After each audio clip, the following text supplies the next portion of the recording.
Hi, Dr. Dave here. Do you think you know every important type of kick shot? And can you aim and execute them with confidence?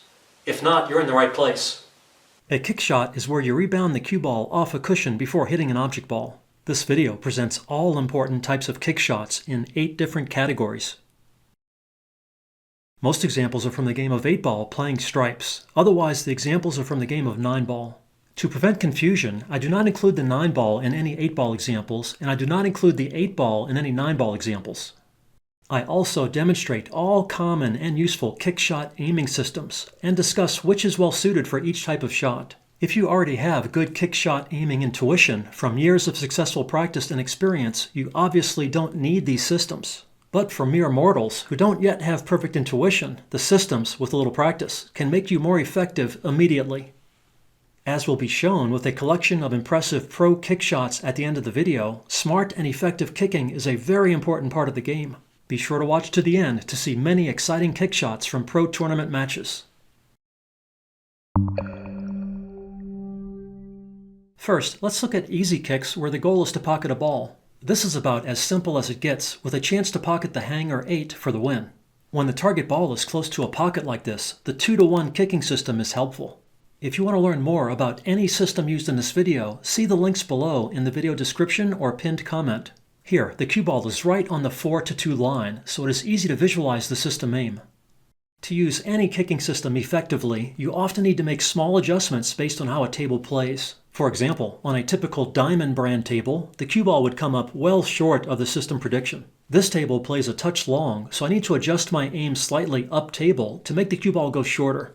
Again, see the links below for all details on how to use the systems effectively over a wide range of shots, with adjustments when necessary. When the balls are in more random positions, the equal distance system works well. You just need to place the cue tip on the rail so it is halfway between the cue ball and the line to the target.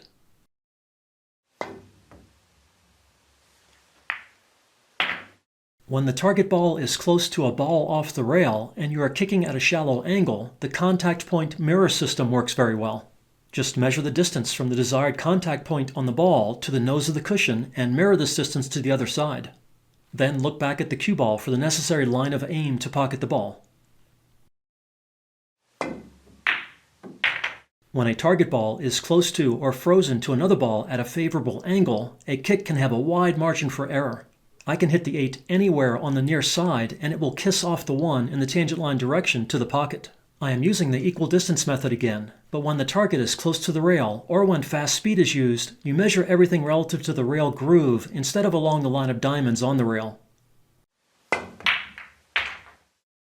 Again, see the links below for detailed information on how to use any system mentioned. Sometimes kicking into a carom shot is a good play. Here, I can kick off the bottom rail to carom off the bottom of the 9 to pocket the 13 and easily leave a shot on the 9 next. I'm visualizing the rebound angle I need and verifying that the natural carom angle will head in a good direction. You might think the shot looks advanced or difficult, but it isn't, especially if you know the peace sign technique. I can get out from here. When the cue ball and object ball are away from pockets and rails and far apart, the mirror system can be helpful. This is a 9-ball example where I need to get a hit on and possibly pocket the 6. For a slow rolling kick, you just measure the distance from the cue ball to the line of diamonds and mirror this distance to the other side. Looking back at the desired target position by the 6 gives you the required aim point on the rail. Again, this table kicks a little long, so I make a slight correction up table.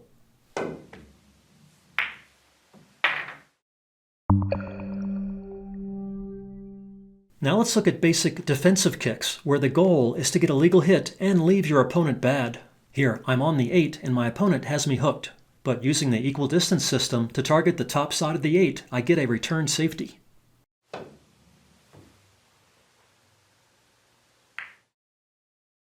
Here, I can't see the 8 directly, but if I kick for a half-ball hit on the 8, I can separate the ball's equal distances to opposite rails, maybe also using the 1 as a blocker.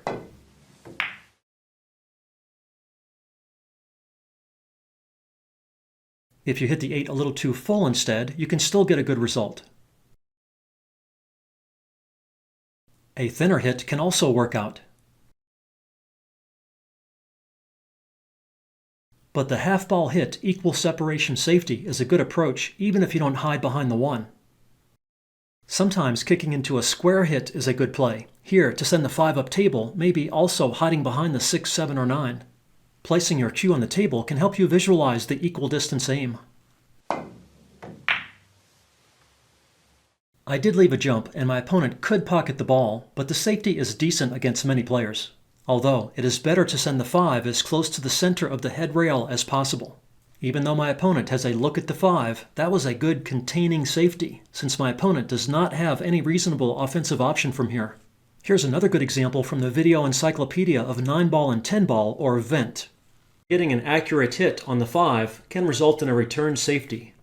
My plan is to hit the 5 on the bottom side with a 1-rail kick to send the 5 up table behind the blockers and bring the cue ball down table. That worked out fairly well. I hid the 5 and created distance. Now let's look at example kicks where the target ball is close to a rail. I could elevate the back of the cue and try a rail first swerve shot, but it is risky. I got lucky and pocketed the ball, but it could have just as easily gone wrong. A safer shot here is to go rail first to thin the ball to create a separation safety. It's relatively easy to visualize the aim when the ball is this close to a rail.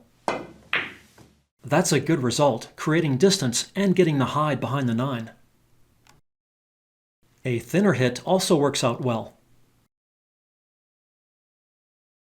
And with an even thinner hit, you can fluke the 9 in for the win. Well, I got lucky on that. Now let's look at kick and stick safeties. First, we need to understand how the cue ball reacts off a cushion under typical conditions. When the cue ball rolls straight into a rail, it leaves with stun. And when the cue ball slides into a rail with stun, it leaves with topspin roll. Here are some good examples from Vent that show how to put this information to good use. If Bob can get a square hit on the 7, he can send the 7 up table and hide behind the 8. Under typical conditions, when a ball rolls into a cushion, it comes off the rail with stun initially. So if Bob rolls the cue ball, he should be able to hold the cue ball behind the 8. This type of shot is called a kick and stick safety. They are much easier when the object ball is closer to the cushion, but they also work in situations like this, where the object ball is off the cushion quite a bit. You just need to make sure you roll the cue ball and get a square hit on the object ball. Here's a good example where a square hit with draw results in an effective safety reply. The 7 has a chance to bank to the corner, so I'm calling the 7 instead of a safety as a two-way shot.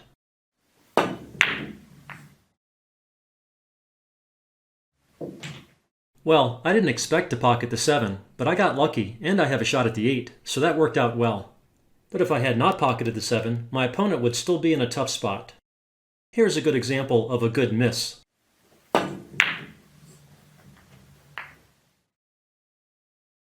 Anytime you can lock up the cue ball against a blocker like this, your opponent's options will be limited. Here's an example where a rolling cue ball kick and stick shot is not the best play. The 5 might leak out, and I might leave a jump. If I instead stun the cue ball into the cushion, it can follow the 5 and hide behind and close to the 6. I did leave an easy 1-rail kick escape for my opponent, but that's a much better result than before. Now let's look at 2-rail kicks. Here's an excerpt from the Video Encyclopedia of Pool Shots, or VEPS, showing how to kick into a wired kiss. Here we're shooting the 5 ball, and the tangent line off the 8 heads straight to the pocket. If we can come off the end rail first, we have a wide margin for error to make this shot. Here are more good examples from Vent. Here's a good example where an accurate 2-rail kick at the 5 will result in a reliable hide shot. Many people sometimes hit kick shots too hard in an attempt to separate the balls, hoping something good will happen, but fast speed is not a good choice with a shot like this.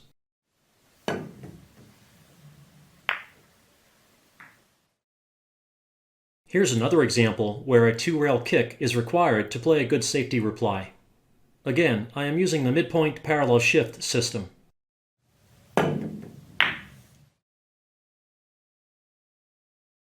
That worked out really well.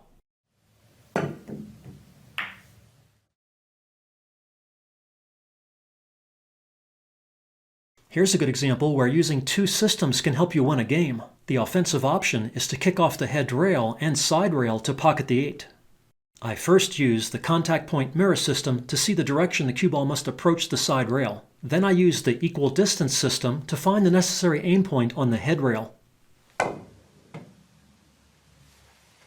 Well, a long kick like this is very missable, especially if you have even a trace of unintentional side spin on the ball. But with knowledge of and experience with the systems and a straight stroke, you can get the win in a situation like this. When kicking at a ball close to a rail like the 6 here, aiming for a one-rail kick can be problematic, especially if the cue ball goes a bit long. Too many bad things can happen since the balls don't separate much.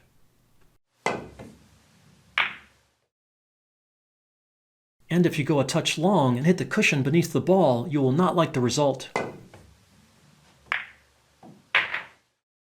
You could get lucky and pocket the ball, but a one-rail kick is probably not the best approach here for most people. A better option is to kick off 2 rails instead. If you know the midpoint parallel shift system presented in my previous video, you can find the required line of aim fairly easily. You first find the midpoint between the cue ball and target, then point to the corner through this point, and then parallel shift to the cue ball. I also make a correction based on the information in my previous video since the 6 ball is close to the second rail. If you do all these steps carefully, you have a chance to pocket the ball.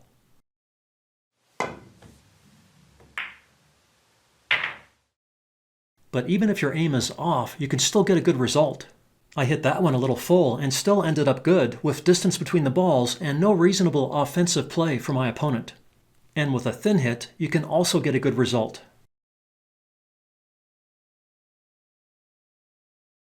Again, 2 rails is a better approach here. Here's another example where the midpoint parallel shift system is helpful, in this case to attempt to pocket the 8 in the side. Start by visualizing where you want the cue ball to hit the 8. Then find the midpoint between this point and the cue ball. Then point at the pocket and parallel shift to the cue ball. I'm making a correction since the target is far from the second rail. Again, it is difficult to be precise enough to pocket the ball, but at least hitting the desired side of the ball might keep you from scratching and will at least leave your opponent long. You might even get lucky and leave your opponent really bad. Well, I got lucky on that. And with careful aim and experience with the system, you might even get the win. When the cue ball and target are this far away, it can be difficult to apply the midpoint parallel shift system accurately. A better option here is the plus system. You start by visualizing the approximate direction the cue ball will head toward your target. This gives you the 0 reference point on the rail. Then you count diamond distances from this point until you get close to the cue ball. The diamonds on the short rail are numbered 3, 5, and 7. They tell you how many diamonds the cue ball will shift up the long rail after going off 2 rails. Aiming at 3 from the 3rd diamond would work if the cue ball were on this line, but it is not. The 4th diamond is close to the cue ball. Now just make a 2-to-1 shift to get over the cue ball, and the cue ball will head slightly more than 4 diamonds up table to potentially pocket the 8.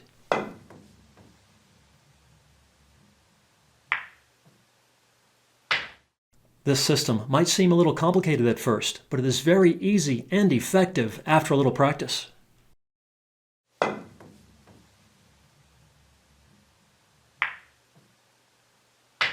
Sometimes we are forced to go off 2 rails across the table. This is called a Z kick. There is a system for these at the Z kick link below, but it is very sensitive to shot speed, spin, and angle. I instead just try to visualize these based on my intuition and past experience. That was pretty far off, but if you have even a tiny trace of unintentional side spin, or if your speed isn't quite right, it is very tough to be accurate with Z shots. But like anything, after a little practice, you will get better. Well, I got lucky on that. Now let's look at kick shots going off 3 or more rails. Here, I can play a good safety off 3 rails, hitting the top side of the 11 or 13 with slow speed. The plus system used in the previous section is useful for these types of shots also. You start by visualizing the line you want into the 3rd rail. This gives you the 0 reference point on the rail. Then you start counting diamond distances from this point until you get close to the cue ball. The line pointing at 6 from 6 diamonds away is the closest. Then you just do a 2-to-1 shift to the cue ball. Again, for more information and examples, see the plus system link below. That's a good return safety. When needing to kick off 3 rails, going off a side rail first, the corner 5 system is useful. The full system is a bit complicated, but a useful reference line is the 3-rail kick from the corner. On most tables, aiming between the 2nd and 3rd diamonds on the long rail, shooting from the corner, sends the cue ball to the opposite corner. This table kicks and banks a little long, so the ideal aim is closer to the 3rd diamond.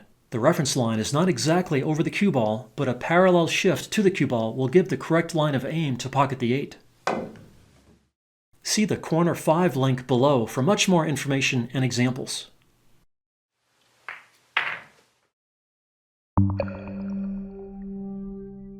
Some game situations require us to bend the path of the kicked cue ball. Here's an excerpt from my bending kick video showing good examples. Let's start with this 8-ball situation where all natural paths to the 8 are blocked, including a slow roll 1-rail kick. In situations like this, it is very easy to use bottom spin to shorten the angle and curve the rebound path. And even if there were more blockers, we could still easily get around them by adding reverse spin, in this case right, to the backspin. Notice how much the cue ball curves after rebounding off the cushion.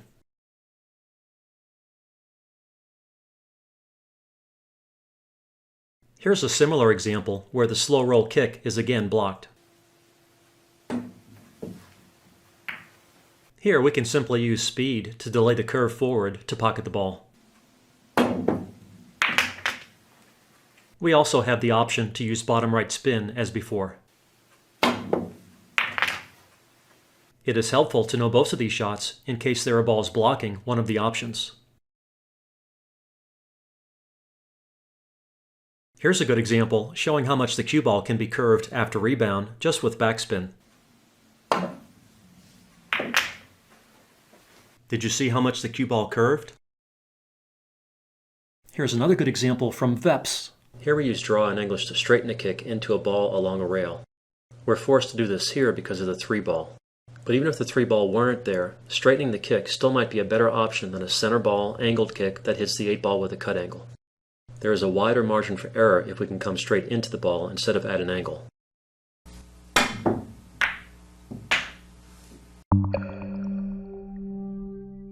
Sometimes we need side spin to change kick rebound angles.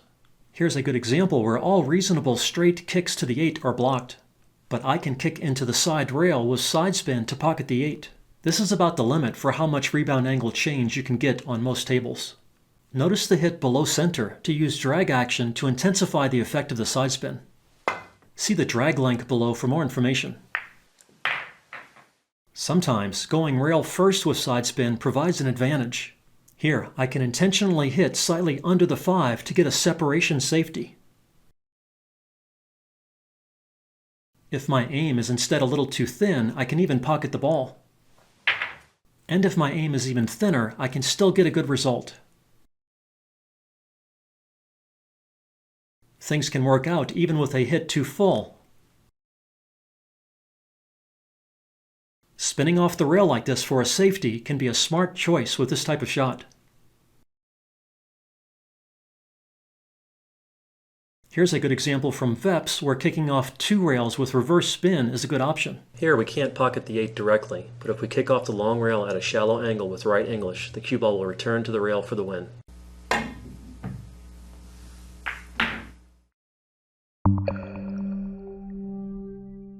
Now let's look at other more advanced kicks that don't come up often but can help you win games on occasion. Sometimes a kick into a bank is the right play. Sometimes a jump kick gets the job done.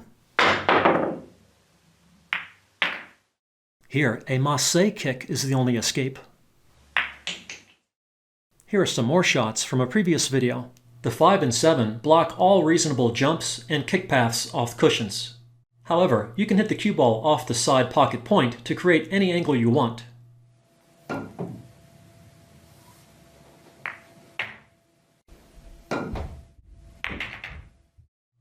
These shots are actually not very difficult after a little practice.